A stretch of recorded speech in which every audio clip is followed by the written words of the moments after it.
Hi yogis, and welcome to this 5 exercises workout to achieve the strength you need to build towards Malasana yogi squat pose in a safe and strong way. So when you're ready, let's get right into it. So just before we start, if you can grab a block or if you have a book handy or a chair, that will also do the job. So first exercise, we're gonna do an active goddess pose. So make sure that your feet are in a wide-legged stance. Your knees are pointing about a 45-degree angle. We're gonna inhale here and we're gonna do 15 reps. So inhale as you lower down, making sure that your knee stays right over your ankles and in line with your second toes.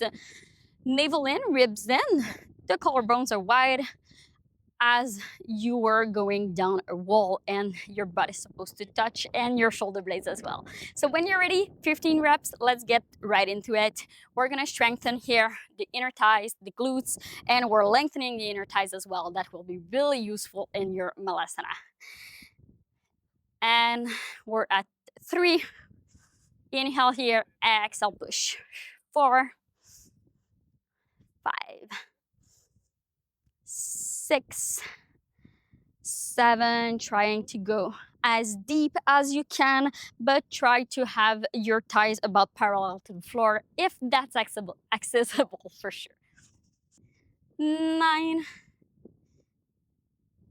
10, continue to push your feet into the floor and isometrically towards the center to engage your pelvic floor as well. And push for 12,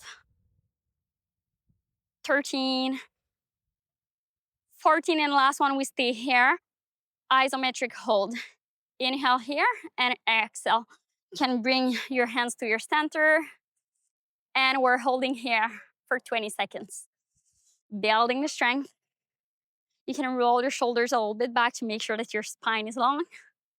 Smile here for 10, 9, 8, 7, 6, 5, 4, 3, 2, 1, and push up. All right, first exercise done. Let's attack the second exercise, which is Skandasana.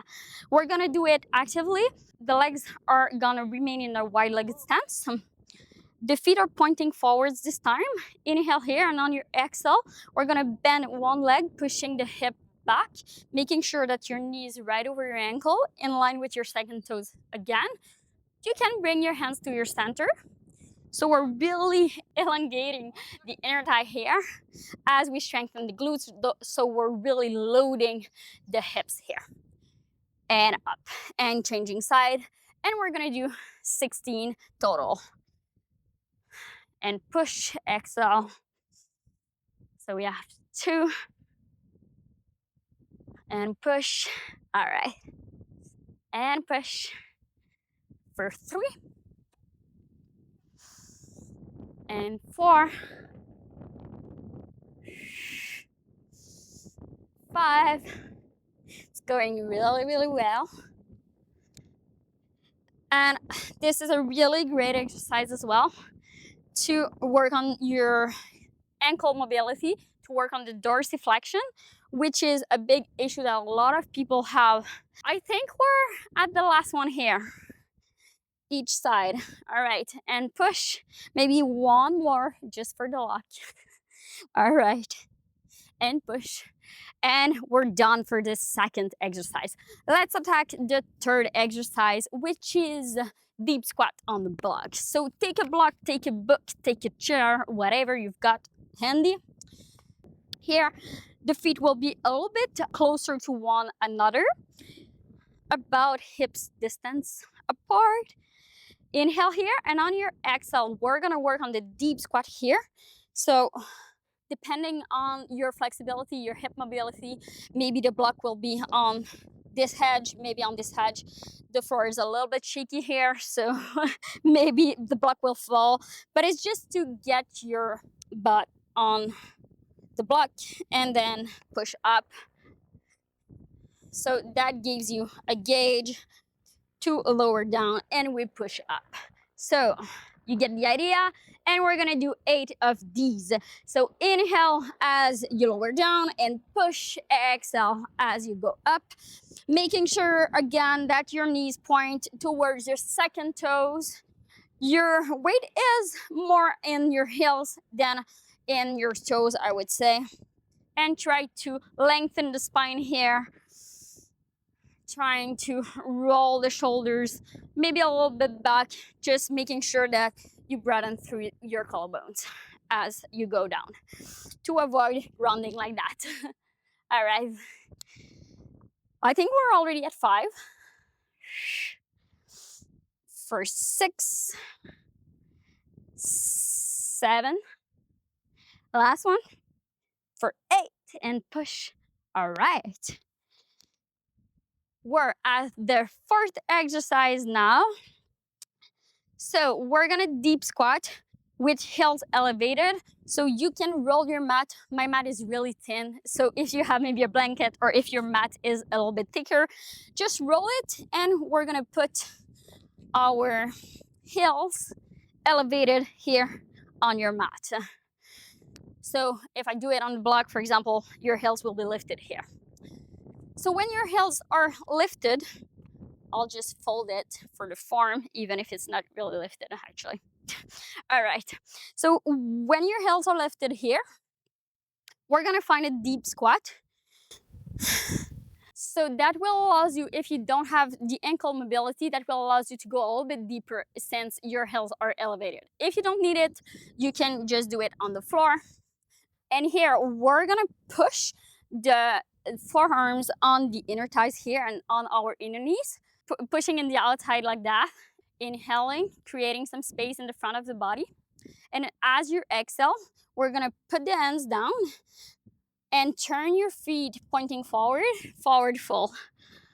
You can bend your knees slightly here, but the goal is also to lengthen through your back body, hamstring, calf. And then reopen the legs, hips down, and push, inhale. And exhale, hands down, hips lift.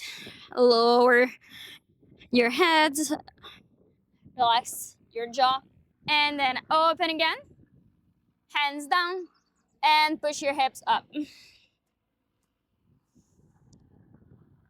And we have 3 more here, open. This is a challenging one, actually. You'll probably feel it in your hips, maybe in your back as well. Your spine erectors are gonna feel it. All right. Exhale down. And last one, open. And push all the way up. Stand up. All right. Last exercise, already at the end. So we're gonna find same deep squat here. Your heels can stay elevated here. You can also put a block for this one if that helps you. We're gonna inhale here, and we're gonna raise the arms all the way up.